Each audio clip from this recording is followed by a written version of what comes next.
Ini anak adik saya ini bicara macam begini. Umar, mengapa engkau memukul orang yang bersaksi bahwa tidak ada Tuhan melainkan Allah dan Muhammad Rasulullah?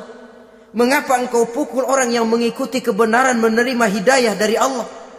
Begitu yakin dan mantapnya, walaupun di tengah satu hal yang sangat menakutkan.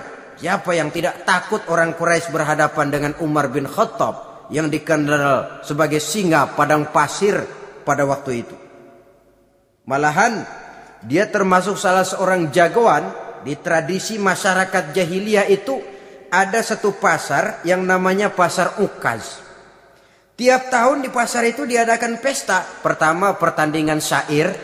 Jadi penyair waktu itu jadi kebanggaan. Syair-syair yang menang itu digantung di dinding Ka'bah. Jadi setiap suku akan bangga kalau mempunyai ahli syair yang hebat. Nah, lalu diadakan juga lah perlombaan balap kuda, memanah, termasuk gulat. Lah Umar ini tiap kali pertarungan mesti menang. Belum pernah ada yang berhasil mengalahkan dia.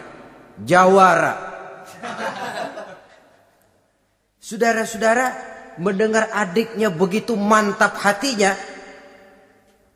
Apalagi ketika adiknya berkata begitu, suhuf, lembaran yang disembunyikan di belakang bajunya tersembul. Apa yang kau sembunyikan di balik bajumu itu? Suhuf. Apa suhuf itu? Lembaran Al-Quran.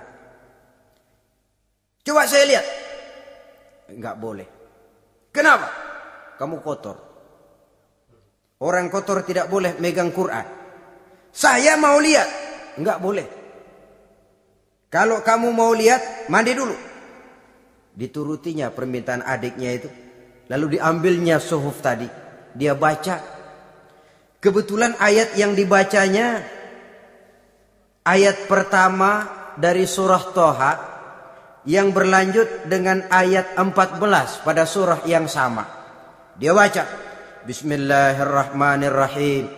Toha ma anzalna ilaikal Qur'ana litashqa illa tazkiratan liman yakhsha. Toha, tidaklah aku turunkan Al-Quran ini untuk bikin sukar manusia, melainkan merupakan pengingat bagi orang-orang yang takut kepada Allah. Lalu pada ayat ke-14, Innani anallahu la ilaha illa ana fa'budni. Sesungguhnya akulah Allah, tidak ada Tuhan melainkan aku, maka hendaknya hanya kepadakulah kamu menyembah. Wa aqimis sholata li dzikri, dirikanlah salat untuk mengingat aku. Innas sa'ata atiyatun akadu ukhfiha litujza kullu nafsin ma tas'a. Sesungguhnya kiamat itu pasti akan datang, yang sengaja waktunya kami tidak beritahukan kepada kamu semua, untuk kami balas setiap orang tentang apa saja yang telah mereka lakukan dalam kehidupan di dunia ini. Setelah membaca ayat ini, gemetar tangannya. Ah, ini sih nggak main-main ini. Ini belum pernah saya baca ajaran semacam ini. Tidak patut orang yang mempunyai kitab suci semacam ini dimusuhi. Ini sesuatu yang benar, tergetar jiwanya. Hei, Fatimah, Muhammad di mana Muhammad? Saya tidak akan memberitahu kepada kamu. Di mana? Saya tidak akan memberitahu. Lebih baik kau bunuh saya kalau memang maksudmu mau mencelakakan Muhammad. Sama sekali saya tidak akan mencelakakan dia, Fatimah. Kasih tahu saja, di mana dia? Darul Arqam. Bergegas dia menuju Darul Arqam. Di dalam Nabi memang sedang kumpul dengan para sahabat. Termasuk ada Sayyidina Hamzah yang juga terkenal jawara juga. Ketuk pintu.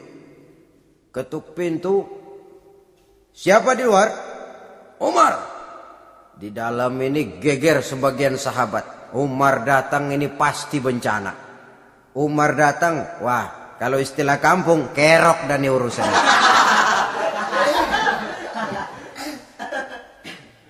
Tapi baginda Nabi menenangkan mereka. Tenang, mudah-mudahan ada hikmahnya. Sayyidina Hamzah tampil, bukakan dia pintu. Kalau niatnya baik, kita terima.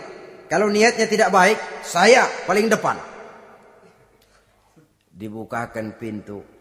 Begitu dibukakan pintu, Umar masuk merangkul baginda Nabi.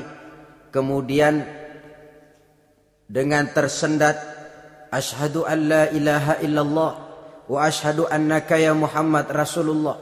Saya bersaksi tidak ada Tuhan melainkan Allah, dan saya bersaksi bahwa engkau hai Muhammad adalah utusan Allah. Sahabat takbir semua, Allahu Akbar, Allahu Akbar. Kegembiraan meliputi suasana ketika itu. Kenapa? Karena sebelumnya dikala Umar belum masuk Islam, dia merupakan ganjalan yang paling dikhawatirkan oleh umat Islam. Setelah dia masuk Islam, jelas merupakan satu keuntungan yang sangat besar.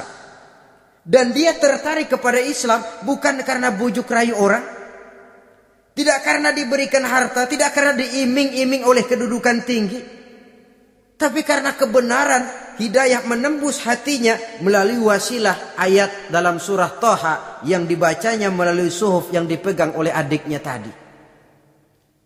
Sejak saat itu berubah 180 derajat Umar bin Khattab radhiyallahu anhu. Tetapi tetap dengan sifatnya keras, tegas, dan tidak pernah kenal takut kepada siapapun. Cuma kalau sebelum Islam dia kerasnya kepada Islam, setelah dia masuk Islam muter arah. Kepada siapapun yang memusuhi Islam dia bersikap keras, tegas, dan tidak pernah kenal takut.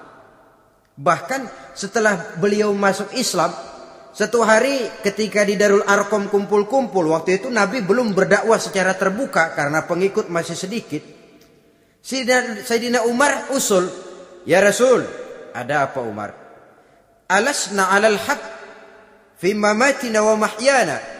Ya Rasul, bukankah kita ini berdiri di atas sesuatu yang benar?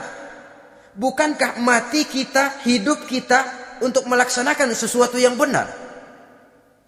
Bala ya Umar, betul Umar. Wallazi nafsi biyadih, innakum la'alal haq in muttum wa in hiyitum. Demi Allah Umar, kata Nabi, sesungguhnya kamu dan kita semua berdiri di atas kebenaran, hidup ataupun mati. Setelah mendapat jawaban begini, Umar masuk kepada tujuan pembicaraannya. Izan ya Rasul, fafimal ikhtifa. Kalau memang begitu ya Rasul, kalau memang kita yakin kita berdiri di atas kebenaran, kita hidup karena kebenaran, kita mati pun memperjuangkan kebenaran, fafimal ikhtifa. Kenapa mesti ngumpet-ngumpet? Kenapa harus sembunyi-sembunyi? Wallazi ba'asaka bil haqq, demi Allah ya Rasul, la takhrujanna wa la nakhrujanna ma'ak. Tuhan harus keluar menyampaikan Islam ini secara terbuka, dan kami akan mendampingi Tuhan dengan segenap jiwa dan raga. Sekali masuk Islam gak tanggung-tanggung. Yang kayak begini ini yang kita perlukan sekarang ini. Begitu masuk Islam gak tanggung seluruhnya, jiwa dan raganya masuk Islam. Beliau yang pertama kali mengajukan ide, kenapa harus dakwah sembunyi ya Rasul? Wong kita berdiri di atas kebenaran, memperjuangkan sesuatu yang hak. Kalau kita mati, kita pun mati membela kebenaran. Kenapa mesti fafimal ikhtifa? Kenapa harus sembunyi-sembunyi? Mulai sekarang mari keluar ya Rasul.